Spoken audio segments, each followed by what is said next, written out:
Welcome back to the Curious Kid Podcast, Season 8. We are so excited to be back for another season full of learning and lots of fun. This week, we are getting curious for two listeners from different parts of the world that have both been waiting for about a year for us to get curious for them. Double mailbag. Double mailbag.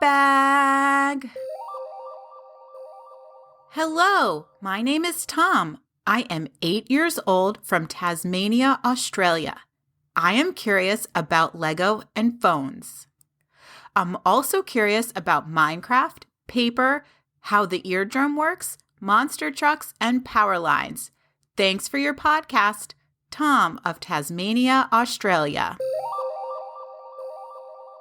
Hey, Olivia and Jacob. My name is Jenna, and I pick up my two cousins, Sadie, age 7, and Austin, age 4, from school. We live in Temple, Texas, and we love your podcast. Sadie is curious about flamingos, pillows, and butterflies. She wants to know why flamingos are pink, how pillows are made, and how butterflies get wings. Austin is curious about monster trucks and tractors. He wants to know how monster trucks jump over cars and how tractors work. Thank you for making such a wonderful podcast that we can listen to on the way home from school. We love y'all. Those were amazing emails. We are getting curious about monster trucks for Tom, Jenna, Sadie, and Austin. That's right, Noah. We also covered lots of the other topics that our listeners from Tasmania and Texas were curious about, including Lego, phones, paper, ears, and flamingos. So if you haven't heard those episodes yet, and those topics interest you too, give them a listen when you're done with this episode. Monster trucks are really massive trucks, and there is so much to learn about them. So let's get started with the question of the week. The question of the week is, what is the minimum weight of a monster truck? Our family has 2 cars. We have a minivan. It's a Honda Odyssey to be exact. Our minivan weighs about 4,500 pounds, which is slightly more than 2,000 kilograms. It's very big. We also have a smaller car, a Toyota Camry. That car weighs about 3,400 pounds, which is a bit more than 1,500 kilograms. Can you guess the minimum allowed weight for a monster truck? While you're thinking of the answer, let's get curious. April Fools, everybody! Did we fool you? Were you wondering where we were? Were you wondering why our episode was coming out on a Friday instead of a Sunday? It's because it's April Fool's Day, and we wanted to have some fun to celebrate. Thank you, Mommy and little bro Noah, for getting us off to a great start for this episode. We're going to take it from here. This is going to be so much fun. When I was a lot younger, maybe even around your age, my parents took me to see the monster trucks, and it was an incredible experience. I remember them being really amazing and doing things that I didn't think trucks that size could do. The history of monster trucks is really interesting.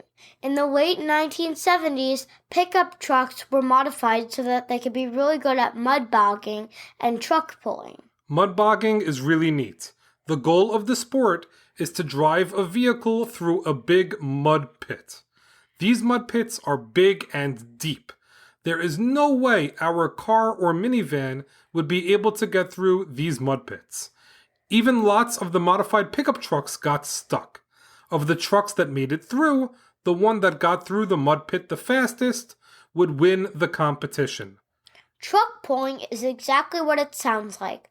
A truck would pull a really heavy object for a long distance. The distance would be 100 meters, which works out to 330 feet, so a bit longer than an American football field. The trucks would pull special sleds called weight transfer drags.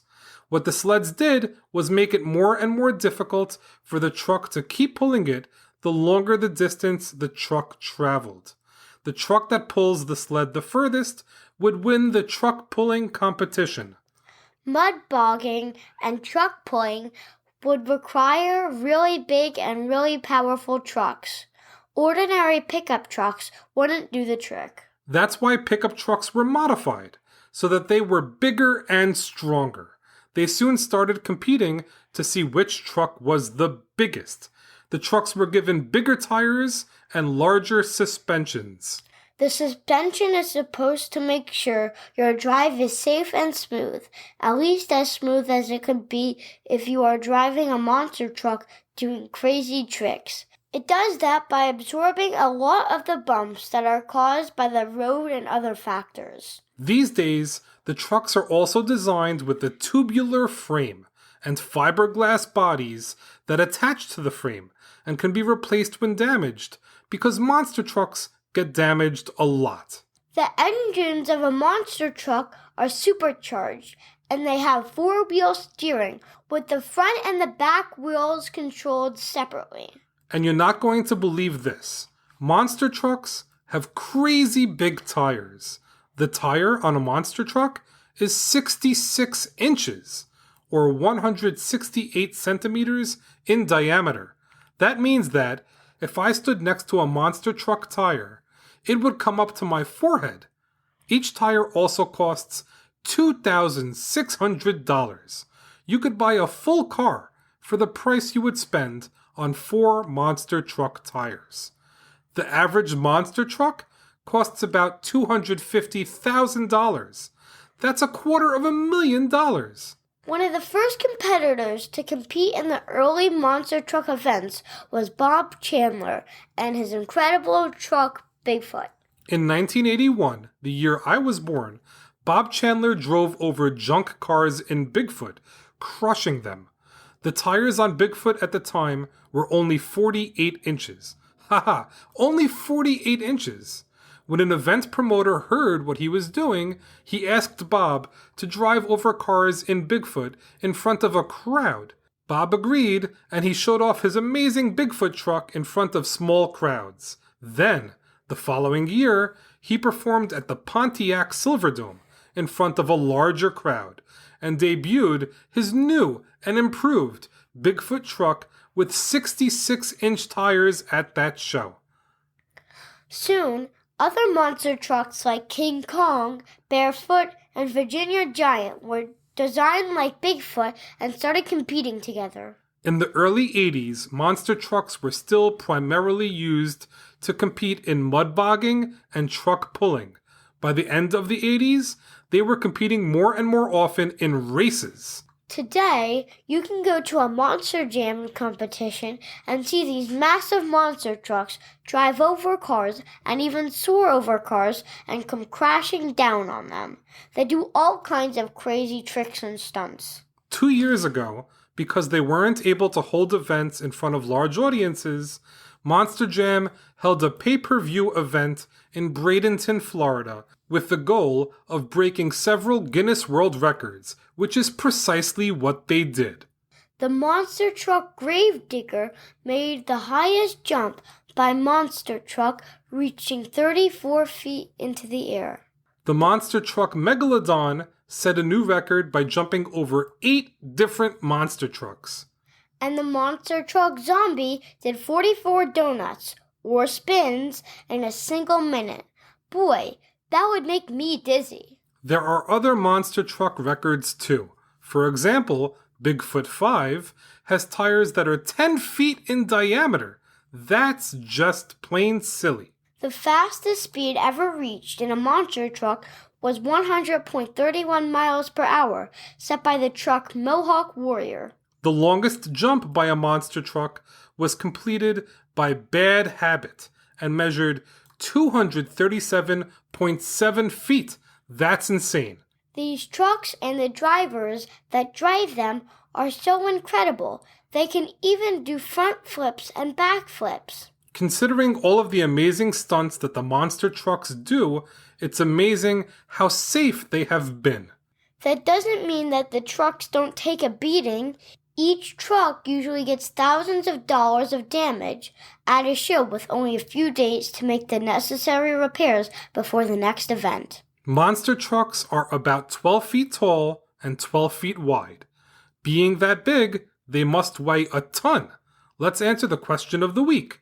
What is the minimum allowed weight for a monster truck? Monster trucks actually weigh more than a ton. They are required to weigh at least 5 tons. Each ton is 2,000 pounds, so monster trucks have to weigh a minimum of 10,000 pounds, or 4,536 kilograms. The average monster truck actually weighs about 12,000 pounds. That is bonkers. Well, that's a wrap for this week's episode. Thanks so much for listening to this week's podcast, number 183 on monster trucks. Great job, Olivia, and great job to Tom, Jenna, Sadie, and Austin for the scrap car crushing topic suggestion. Learning about monster trucks was a whole lot of fun. Also, thanks to my beautiful wife Heather and my smart and sweet son Noah for fooling our listeners. Before we say goodbye for the week, we have some special listeners to thank.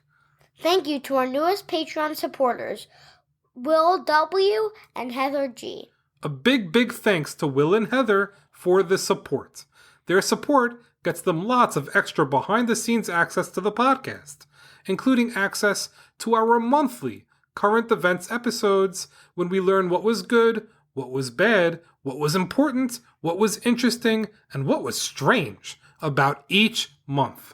We also want to thank username Disappointed SAHM for the 5-star review. It says, Best Kids Podcast. Hello, my name is Luke, and I am 6 years old. I love this podcast. My favorite episode is the one about Bigfoot. My little brother loves saying mailbag when they say it in the podcast. It's so funny and cute. I think this is the best kid podcast ever invented. Everyone should listen to it, especially kids that are curious. We also think that everyone should listen to Curious Kid Podcast. Wouldn't that be sweet? It sure would. If you know anybody you think may enjoy listening to Curious Kid Podcast, let them know about us. And tell them that we have 183 episodes overflowing with fun facts about all sorts of things. It would mean so much to us. We won't be back 2 days from now on Sunday because this was a special Friday, April Fool's Day episode release. But join us next Sunday when we will get curious about Greek mythology for listeners in Australia, Singapore, Taiwan, and Canada. As always, thank you so much for listening and getting curious with us.